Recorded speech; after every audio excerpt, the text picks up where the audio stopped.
As an IT cybersecurity student who's about to graduate, I want to get hands-on with some tools and kind of simulate the kind of work I might be doing in the real world. So I got my hands dirty with some forensic labs. After doing some labs using Wireshark and Volatility and some other tools, I realized mainly going through these logs was just not it. So, like any other normal thinking human being would do, I uploaded the files to ChatGPT to help me make sense of it all. The thing is though, imagine if you're working at a bank, the FBI, something important. Uploading your logs to ChatGPT is just straight up illegal. So, I had the idea to build a scanner that runs completely offline but still uses AI to do the analysis. See, when you send these files, they aren't just being sent to some sort of weird gremlin living inside of your computer. They're actually being sent to the AI provider servers. So whatever you send stays on those servers. So you might want to think twice sending that one thing to ChatGPT.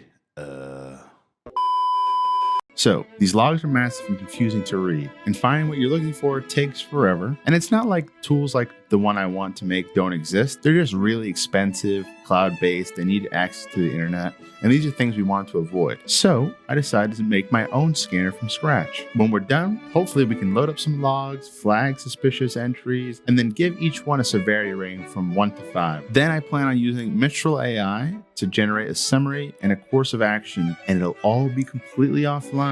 It'll be fast-ish, private, and lightweight. To build a scanner, I decided to use Python for the core logic, and of course, I was vibe coding with Cursor AI because it's 2025.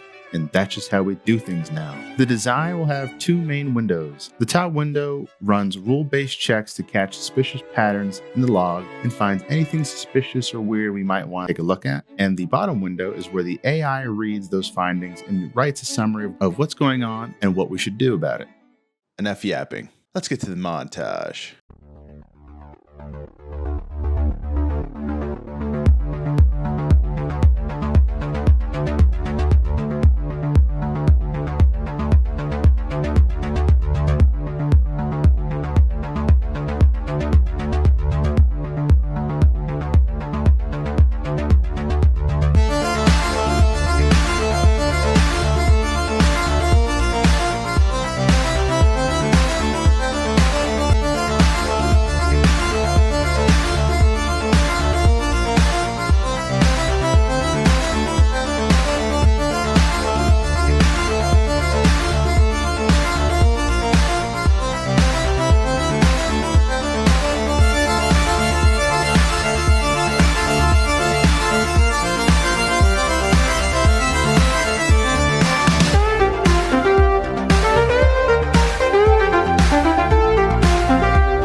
Oh my god.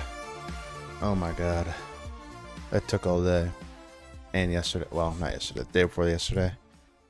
Oh my gosh. Yeah.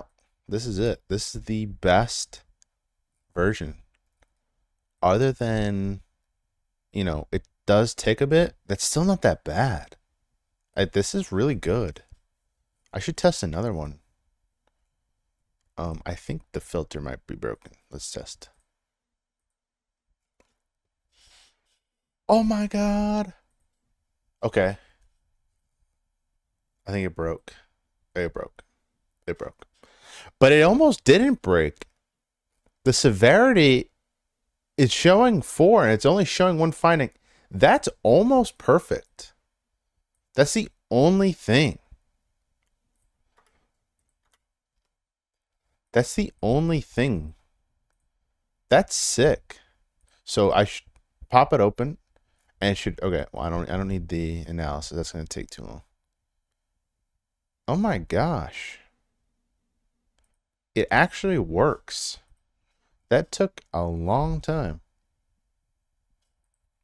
Longer than I thought, but it works. Let's test it with a different file. Yeah. Okay. See, this is what I wanted. Finally. Oh my gosh, this took forever. I'm gonna have to edit all of this. And there she is. Look at her in all her glory. Depending on the file size, this thing can take a bit, I'm not gonna lie. But I think with some optimization, I could probably have it speed up. For example, this test file that I used was really long, but even though it was very long, there were 2 findings in the file. The file I uploaded is just for test purposes. But yeah, as you can see, it gave it a severity rating. It found something in severity 1, which is in the lower end. It tells you what it found. So there's the pattern-based findings that we talked about. That this is just the manual parameters that are built into the program that don't use AI. It just goes through and does a bunch of checks. Depending on what it finds, it'll give a severity rating, as you can see. And then below is the AI analysis, which kind of breaks it down, tells you what it does, what it's doing, description, and how you can prevent it. It's pretty cool though. Like the test values was pretty big, so it took a while. But out of the entire thing, instead of just catching a bunch of issues that weren't actually issues, where it was catching a bunch of non-issues and giving it a severity rating.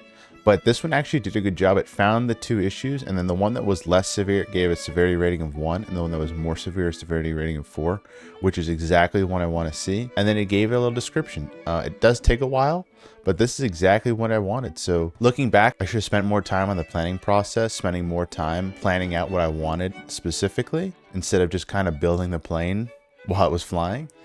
But yeah, it came out pretty good. There's still room for improvement, obviously.